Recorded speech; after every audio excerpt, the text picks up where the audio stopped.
So my dear friends, welcome back to our YouTube channel physics of life. আমাদের চ্যানেলে তোমাদের সকলকে স্বাগত জানাই বন্ধুরা। সো আমরা আজকে যে নতুন চ্যাপ্টারটা নিয়ে আলোচনা করছি সেটা হচ্ছে কারশফের সূত্র। ইংলিশ টার্মটা হচ্ছে কিরশফ, KIRCHHO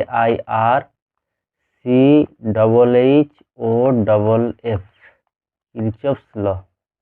ঠিক আছে, বাংলায় অনেকে কারশফ বলি, অনেকে কারচফ বলি, যা খুশি স্পেলিং বিভিন্ন বই বাংলাতে থাকে, কিন্তু ইংলিশ টার্মটা হচ্ছে KIRCHHOFF কিরশফস ল। তো তার দুটো সূত্র আছে মেনলি, একটা হচ্ছে KCL কিরশফ কারেন্ট ল, বা এটাকে প্রথম সূত্রও বলা হয়, ঠিক আছে। আর দ্বিতীয়টা হচ্ছে কিরশফ ভোল্টেজ ল, যেটাকে দ্বিতীয় সূত্রও বলা হয়। তো মেনলি প্রথম সূত্রে যে ব্যাপারটা হচ্ছে, দেখো sum over I is equal to zero, sum over I is equal to zero, এটা হচ্ছে পরে আরো ভালো বোঝা যাবে ব্যাপারটা কি।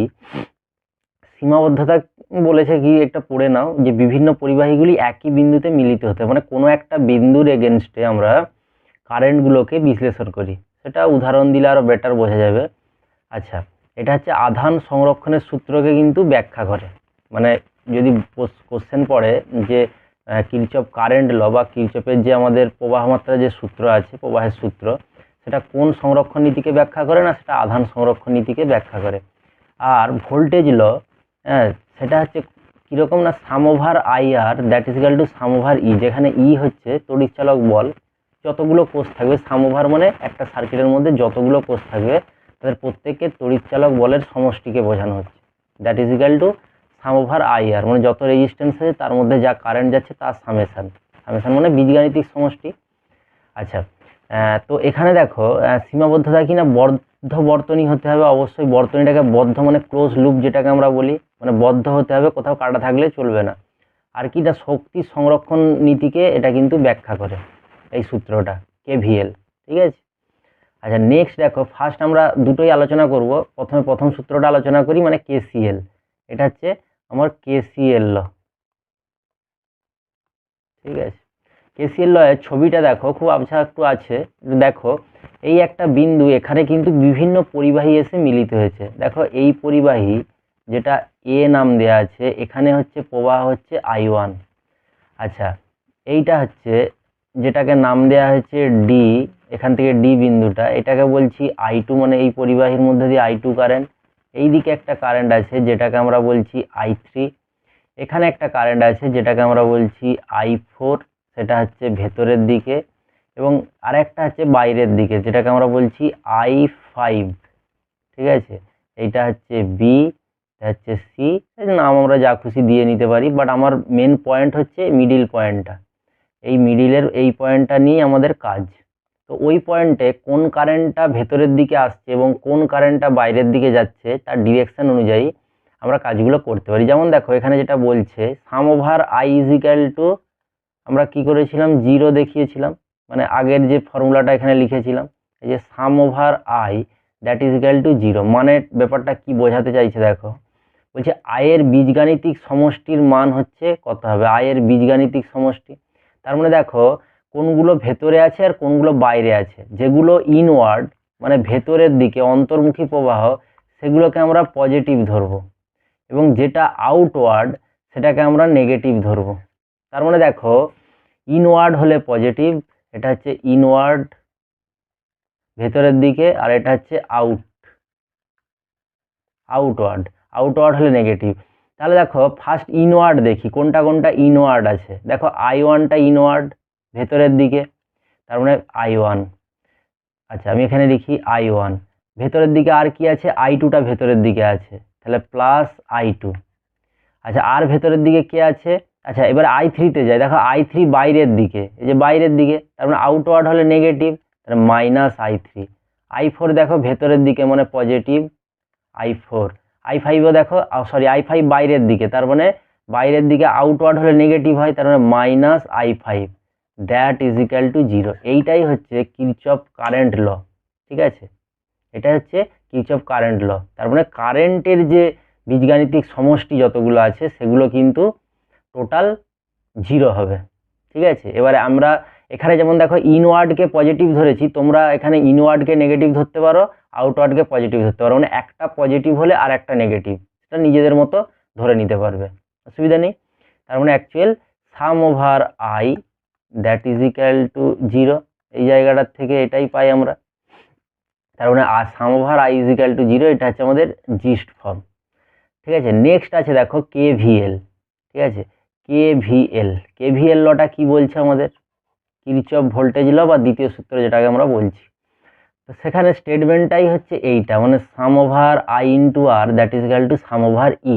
মানে হচ্ছে ইএমএফ যেগুলো আছে বিভিন্ন, দেখো এখানে একটা ক্লোজ সার্কিট, তার মানে এটা শর্তই হচ্ছে বদ্ধ বর্তনী বা ক্লোজ সার্কিট হতে হবে, এটা অবশ্যই বদ্ধ বর্তনী। দেখো এবার এখানে কি দেখানো হয়েছে, বিভিন্ন কারেন্ট বিভিন্ন দিক থেকে আসছে, বিভিন্ন রেজিস্ট্যান্স আছে, এখানে ব্যাটারি আছে E1 E2 E3, তিনটে ব্যাটারি আছে, মানে কমপ্লেক্স সার্কিট আর কি। তো এইখানে এই ফর্মুলাগুলো, এখানে তো ওহমস, অ্যাকচুয়ালি যেখানে ওহমস ল লাগানো যায় না বা কাজ করাতে গেলে অনেক জটিল প্রবলেম হয়, সেখানে আমরা কিরচফের এই দুটো সূত্র ইউজ করি। ওহম ল মানে V is equal two IR, সেটা একটা দুটো রেজিস্ট্যান্সের ক্ষেত্রে বা তিনটে রেজিস্ট্যান্স চারটে রেজিস্ট্যান্সের ক্ষেত্রে আমরা করতে পারি, সেটা আমরা আগের চ্যাপ্টারে করেছি তুল্য রোধ ক্যালকুলেট করে। কিন্তু যখন বেশি রেজিস্ট্যান্স হয়ে যাবে, একটার বেশি ব্যাটারি থাকবে, তখন কিন্তু সার্কিট জটিল হয়ে যাবে, তখনই আমাকে এই সূত্রগুলো ব্যবহার করে প্রবলেম সলিউশন করতে হবে। আচ্ছা, এই সূত্রটা কি বলতে চাইছে দেখো, বলছে আই ইন্টু স্মল আর এর বীজগণিতিক মানে কিভাবে দেখো করা হচ্ছে। দেখো সার্কিটের বিভিন্ন কারেন্টের দিকগুলো কিন্তু আঁকা আছে, এবারে আমরা একটা অ্যারো দিয়ে দিয়েছি ভেতরে, অ্যারোটা হচ্ছে কোন দিকে না ক্লকওয়াইজ অ্যারো। এবার নিয়মটা কি বলছে, বলছে এই যে ক্লকওয়াইজ অ্যারোটা দিয়েছি এর সাথে যদি বর্তনীর প্রবাহ মিলে যায়, মানে বর্তনীর প্রবাহ যদি ওই দিকে হয় তাহলে আমরা পজিটিভ নেব, আর বর্তনীর প্রবাহের সাথে যদি না মেলে, ঠিক আছে, এই যে এখানে যেটা করেছে এই চিহ্নের সাথে যদি বর্তনীর প্রবাহের সঙ্গে মিলে যায় না, ঠিক আছে, না মিললে তখন কিন্তু নেগেটিভ। ঠিক আছে, তাহলে দেখো আমরা লিখবো কিভাবে, আমরা ফার্স্ট I1 এ যাই। এই যে I1 কারেন্টটা ভালো করে লক্ষ্য করো, এই যে R1 এর মধ্য দিয়ে I1 কারেন্ট গেছে, এখানে কি হয়েছে, কারেন্টটা এই দিকে, তার মানে কি এইটা হচ্ছে আমরা যে ক্লকওয়াইজ ডিরেকশনটা নিয়েছি, এই যে ডিরেকশনটা নিয়েছি তার দিকেই, মানে এটা ক্লকওয়াইজ দিকেই যাচ্ছে আমরা যদি ভেবে দেখি, তার মানে এটা হচ্ছে ক্লকওয়াইজ ডিরেকশন। ঠিক আছে, এটা হচ্ছে ক্লকওয়াইজ ডিরেকশন, তার মানে I1 ইন্টু R1, দেখো I1 R1টা প্লাস। এবার R2তে যাও, দেখো এখানে আছে R2 আর এইটার মধ্যে কারেন্ট হচ্ছে I2, তার ডিরেকশন দেখো এই দিকে, এইটাও হচ্ছে ক্লকওয়াইজ ডিরেকশন, তার মানে এটাও প্লাস হবে, ক্লকওয়াইজ মানে তার চিহ্নটা সবসময় হবে প্লাস, তার মানে দেখো প্লাস I2 R2। I3তে চলে যাও, I3তে দেখো এর কিন্তু কারেন্টের সাইন এই দিকে, তার মানে এটা অ্যান্টি ক্লকওয়াইজ, তার মানে এই যে আমরা ভেতরে চিহ্ন দিয়েছি এর সাথে মিলছে না, ভেতরের চিহ্নটা ক্লকওয়াইজ, এটা অ্যান্টি ক্লকওয়াইজ, I3তে কারেন্ট অ্যান্টি ক্লকওয়াইজ, তাহলে মাইনাস I3 R3, কারণ এখানে হচ্ছে নেগেটিভ হবে যদি না মেলে, তার মানে মাইনাস I3 R3।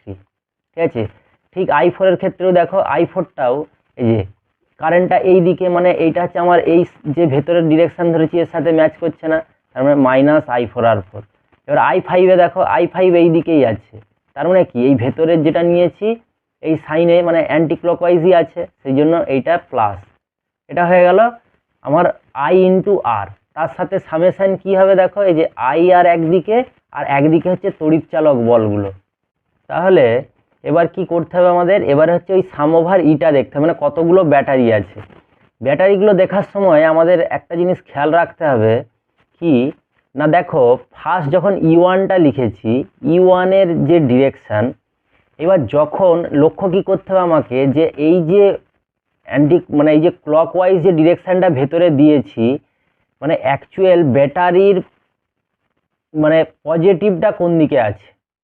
ঠিক আছে, মানে কারেন্ট যখন ফ্লো হচ্ছে তখন একটা জিনিস আমাকে লক্ষ্য রাখতে হবে যে এক্ষেত্রে কারেন্টটা কোন দিকে, মানে ব্যাটারি থেকে যে কারেন্টটা ফ্লো হচ্ছে, ব্যাটারিটার অ্যাকচুয়াল এটা যখন ঘুরছে, মানে ব্যাপারটা যেটা বলছি, দেখো E1টা হচ্ছে পজিটিভ, কারণ E1 এর পজিটিভটা ওপরের দিকে আছে। ঠিক আছে, E2-র ক্ষেত্রে দেখো পজিটিভটা ঠিক উল্টো, মানে এখানে E1 এর পজিটিভটা ছিল, এখানে নেগেটিভ ছিল, তার মানে উপরে গেলে কি হওয়া উচিত ছিল, দেখো এখান থেকে অ্যাকচুয়াল যে জিনিসটা বলতে চাইছি সেটা হচ্ছে যখন এই সাইনটা মানে এই যে অ্যান্টি ক্লকওয়াইজ ঘুরছি এই ঘুরতে ঘুরতে কি হবে না যখন ফার্স্ট পজিটিভ এন্ডটা আসবে তার মানে সেটা নেগেটিভ হবে। মানে কি, ধরো আমরা যাচ্ছি এই পথ ধরে, আমরা এই পথ ধরে এই পথ ধরে এই পথ ধরে যাচ্ছি, মানে তো এটা অ্যান্টি ক্লকওয়াইজ সাইন। তো এই পথ ধরে যখন যাচ্ছি ফার্স্ট দেখো যখন আমরা এই পথ ধরে আসছি, যখন E1-এ আসছি এই যে এই সার্কিটে, তখন নেগেটিভ এন্ডটা আমাদের কাছে আসছে। মানে আমরা ধরো এই পথ দিয়ে এসে এখানে যখন দেখছি তখন নেগেটিভ এন্ড মানে পজিটিভ হবে, দেখো পজিটিভ E1। আবার এই পথ ধরে যাও, এই পথ ধরে যাচ্ছি গিয়ে দেখো কি এলো না E2-র হচ্ছে পজিটিভ এন্ড। পজিটিভ চলে আসা মানে এখানে নেগেটিভ সাইন ইউজ করবো, দেখো -E2। আবার এখান থেকে ছেড়ে যাও, গিয়ে দেখো E3-তে আবার এসে দেখো E3-র পজিটিভ এন্ডটা এসছে, তার মানে নেগেটিভ সাইন ইউজ করবো মানে -E3। আবার যাও, যদি E1-এ কনসেপ্টে প্রবলেম হয় আবার এখান থেকে জার্নি স্টার্ট করো, গিয়ে দেখো E1-এর কিটা আসছে, নেগেটিভ এন্ডটা কাছে আসছে। নেগেটিভ এন্ডটা কাছে আসা মানে এটা পজিটিভ সাইন ইউজ হবে, মানে +E1 হবে। দেখো ঠিক এই জায়গায় চলে এসেছি। তারপরে আমাদের ঘোরাটা হচ্ছে এই রকম, আমরা এই জিনিসটা দেখে নেব, তাহলে হয়ে গেল। তার মানে এইটাই হচ্ছে আমার কিরচপের সেকেন্ড ল বা voltage law, sum over IR that is equal to sum over E। এর হচ্ছে বীজগাণিতিক সমষ্টি। এখানে বলে দিয়েছে, দেখো চিহ্নের নিয়মটা কি হবে না, চিহ্নের সঙ্গে ব্যাটারির প্রবাহ যদি একই দিকে হয়, মানে যেটা বললাম সেটাকেই ব্যাটারির প্রবাহ দিয়ে বলেছে, মানে ব্যাটারি থেকে প্রবাহ কোন দিকে যায়, একই দিকে হলে সেটা পজিটিভ হবে। মানে পজিটিভ হবে মানে কি, আমি যেটা বলেছি যে নেগেটিভ এন্ডটা কাছে আসতে হবে, তবেই কিন্তু ব্যাটারির প্রবাহটা ওই দিকে হবে। ঠিক আছে, তোমরা একটু ব্যাপারটা দেখে নিও, ব্যাটারির প্রবাহ কোন দিকে হলে কি হচ্ছে না হচ্ছে। ঠিক আছে, এই যে দেখো কি বলতে চাইছে, এই যে এখানে E1টা আমরা যদি আঁকি, ধরো এইটা আছে এইটা আছে, এখানে ব্যাটারির প্রবাহ কোন দিকে হবে, এই দিকে। আর আমার কারেন্ট মানে ভেতরের যে ডিরেকশন ওইটাও ওই দিকে, ক্লকওয়াইজ, শুধু ক্লকওয়াইজ, তার মানে এটা পজিটিভ হবে, ওই জন্য E1টা পজিটিভ। E3-র পার্টটা দেখো, E3 এখানে এই রকম আছে, তার মানে তার কারেন্টটা কোন দিকে যাওয়ার কথা, পজিটিভের দিক থেকে বেরোবে কারেন্ট, তার মানে এই দিকে যাওয়ার কথা। আর আমার ভেতরের ডিরেকশনটা কোন দিকে আছে, এই দিকে। তার মানে কি, দুটো আলাদা ডিরেকশন, ভেতরের ডিরেকশনটা হচ্ছে ক্লক আর এইটা হচ্ছে অ্যান্টি ক্লক, মানে E3টা হচ্ছে অ্যান্টি ক্লক, তার মানে E3-তে ওই করে মাইনাস দিয়েছে। E2-র কথাটা ভাবো, E2টা আছে এইরকম, তার মানে E2-র কারেন্টের ডিরেকশন এই দিকে হওয়ার কথা, আর আমার ভেতরের ডিরেকশন এই দিকে, তার মানে উল্টো ডিরেকশনে। একবারে ডিরেকশনটা নিজেরা একটু চেক করবে, তাহলে বুঝতে পারবে। ঠিক আছে, যেভাবে হোক এই জায়গায় আসা চাই, এই জায়গাতে। ঠিক আছে, এই ব্যাপারটা দুটো ফর্মুলা যখন আমরা প্রবলেম করব আরও বেটার বোঝা যাবে। এখন হয়তো একটু বোঝা সমস্যা হচ্ছে, প্রবলেম করার সময় অনেক ভালো বোঝা যাবে, তখন কিন্তু আরও ক্লিয়ার হয়ে যাবে জিনিসটা। আচ্ছা, নেক্সট যেটা আছে সেটা হচ্ছে হুইস্টন ব্রিজ কি, এটা তোমরা বই থেকে সংজ্ঞাটা করে নেবে। অ্যাকচুয়াল হুইস্টন ব্রিজের কাজটা কি, হুইস্টন ব্রিজের সামনে আমরা অজানা রোধ, যে রোধটার ভ্যালু আমরা জানি না, আমাদের হাতে যদি কোনো একটা রেজিস্ট্যান্স দিয়ে দেওয়া হয় তো সেই রেজিস্ট্যান্সের মানটা আমরা হুইস্টন ব্রিজের রেসপেক্টে কিন্তু ক্যালকুলেট করতে পারি। কীরকম দেখতে হয় না, হুইস্টন ব্রিজটা এরকম দেখতে হয়, 4টে রেজিস্ট্যান্স থাকে, এখানে একটা P রেজিস্ট্যান্স, এখানে Q, এখানে R, এখানে S। ঠিক আছে, এবার এসটা আমাদের ধরো অজানা আছে, মানে আমাকে যে রেজিস্ট্যান্স দেওয়া হলো সেটা আমি এসের কাছে জুড়ে দিলাম, বাকি P, Q, R এগুলো ফিক্স। ঠিক আছে, আমাকে যে রেজিস্ট্যান্সটা দিবে সেটা আমরা এসে লাগাবো এবং একটা কন্ডিশন আছে, সেই কন্ডিশনটা অ্যাপ্লাই করলে আমরা ওর ভ্যালুটা পেয়ে যাব। আচ্ছা, নীতি প্রতিষ্ঠা করো, এটা আমরা করব। আর নিস্পন্দ বিন্দু বা নাল পয়েন্ট কি হবে না, যখন এই যে বি আর ডি বিন্দুর মধ্যে যখন আমরা একটা গ্যালভানোমিটার রাখবো, গ্যালভানোমিটার মেনলি কি দেখায়, বিক্ষেপ দেখায়। ঠিক আছে, মানে কারেন্ট গেলেই ও কাঁটাটা এদিক ওদিক হবে। ঠিক আছে, তো বিক্ষেপ দেখাবে, কিন্তু গ্যালভানোমিটারের কাঁটা যখন স্ট্রেট থাকে, একটা মিডিলে স্ট্রেট থাকে, দেখো কাঁটা সবসময় মিডিলে থাকে, গ্যালভানোমিটারের কাঁটা এরকম মিডিলে থাকে, কারেন্ট গেলে একবার এদিক, আবার উল্টো দিকে কারেন্ট গেলে সোজা থাকবে, আবার এদিক, মানে মিডিল পজিশনে থাকে। তার মানে ওই জিটা যেটা গ্যালভানোমিটার, ওইটা মিডিলে থাকবে কখন, যখন বি বিন্দু আর ডি বিন্দুর মধ্যে কোনো বিভব পার্থক্য থাকবে না, মানে গ্যালভানোমিটারের মধ্যে দিয়ে কোনো কারেন্ট পাস করবে না। তার মানে কি হবে না, ভিবি ইজ ইকুয়াল টু ভিডি হলে, মানে বি বিন্দু আর ডি বিন্দুর বিভবও যদি সমান হয়, তাহলে IG is equal to 0। IG মানে কি, গ্যালভানোমিটারের মধ্যে দিয়ে কারেন্ট, তো সেটা যাবে না। বিভব পার্থক্য না থাকলে, বি বিন্দুর বিভব আর ডি বিন্দুর বিভব যদি একই হয় তাহলে বিভব পার্থক্য থাকবে না, তার মানে কারেন্টের ফ্লো হবে না। তো সেই কন্ডিশনটাকেই আমরা বলি আমাদের ওই নিস্পন্দ বিন্দু কাকে বলে না, যে কন্ডিশানে হচ্ছে গ্যালভানোমিটারের মধ্য দিয়ে তড়িৎ প্রবাহ মাত্রা হচ্ছে 0, আইজিটা 0, সেটা কখন হয় না এই কন্ডিশানটা P/Q that is equal two R/S যখন হবে, তখন হচ্ছে এর মধ্যে দিয়ে তড়িৎ প্রবাহ হবে না। তো এই কন্ডিশান থেকে আমরা এস এর ভ্যালুটা জানতে পেরে যাই, কারণ P, Q, R এগুলো আমাদের জানা থাকে, আমরা শুধুমাত্র একটা অজানা থাকে। এবং এই যে নিস্পন্দ বিন্দু কন্ডিশান, মানে ওই গ্যালভানোমিটারের বিক্ষেপ কোনো দিকে হবে না, সেই কন্ডিশানটা আমাদেরকে হিসাব করে নিতে হয়, বা আমাদেরকে ভ্যালু চেঞ্জ করে করে করে করে সেটা আমাদেরকে অ্যাডজাস্ট করতে হয়। ঠিক আছে, সেটা কোনো একটা রেজিস্ট্যান্সের আমরা ভ্যালু চেঞ্জ করতে থাকি, দিয়ে অ্যাডজাস্ট করি, সেটা অন্য বিষয়। ঠিক আছে, এই ব্যাপারটা। আচ্ছা, ওই যে এখানে একটা কোশ্চেন দিয়েছিল, ইহার নীতি প্রতিষ্ঠা করো, হুইস্টন ব্রিজের নীতি প্রতিষ্ঠা করো, এই কোশ্চেনটা। এটাই কিন্তু এখানে আছে। আমরা দুভাবে নীতিটা প্রতিষ্ঠা করতে পারি, একটা কারশফের সূত্র লাগিয়ে, মানে এই মুহূর্তে যে সূত্রটা পড়লাম, আর একটা আমাদের জানা সূত্র, মানে ওহমের সূত্র থেকেও করতে পারি। ওহমের সূত্র আমরা সকলেই জানি, V = IR, সেখান থেকেও করতে পারি, এবং কারশফের সূত্র থেকেও করতে পারি। এই দুটো জিনিসই আমি পরের দিনে করাবো।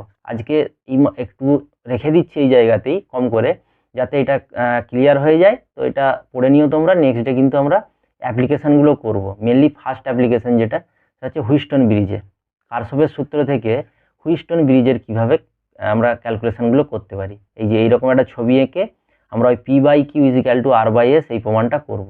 আর ওহমের সূত্র থেকেও এই একই জিনিস P/Q = R/S এটা প্রতিষ্ঠা করবো। এটা আমরা পরের দিনে দেখব। ঠিক আছে, তোমরা আপাতত এইটা রিভাইজ করো যেটুকু দেখালাম, এবং বইটা তোমরা সবসময় ফলো করবে। দেখো, বই হচ্ছে মানে সব কিছুর আধার। ঠিক আছে, এবার তোমাদের সিলেবাসের উপর ভিত্তি করে, বা তোমাদের যে সমস্ত এক্সামে যেগুলো আসে সেগুলোর উপর ভিত্তি করে আমরা শর্টে এইগুলো করাচ্ছি, যেগুলো খুব ইম্পর্ট্যান্ট পরীক্ষায় আসে। কিন্তু পরীক্ষায় আসার বাইরেও কনসেপ্টের জন্য কিন্তু বইটা খুবই জরুরি। অতএব সময় পেলে বইটা কিন্তু সবসময় রিভাইজ করবে তোমরা। এবং যারা চ্যানেল নতুন আছো, তোমরা প্লিজ চ্যানেলটিকে সাবস্ক্রাইব করে দিও, এবং অনেক অনেক করে শেয়ার করে দিও, যাতে সকলের কাছে ভিডিওগুলো পৌঁছে যায়। ঠিক আছে বন্ধুরা, আজকে এখানেই শেষ করছি। নেক্সট ডে খুব তাড়াতাড়ি দেখা হচ্ছে। ততক্ষণ তোমরা ভালো থেকো, সুস্থ থেকো। বাই।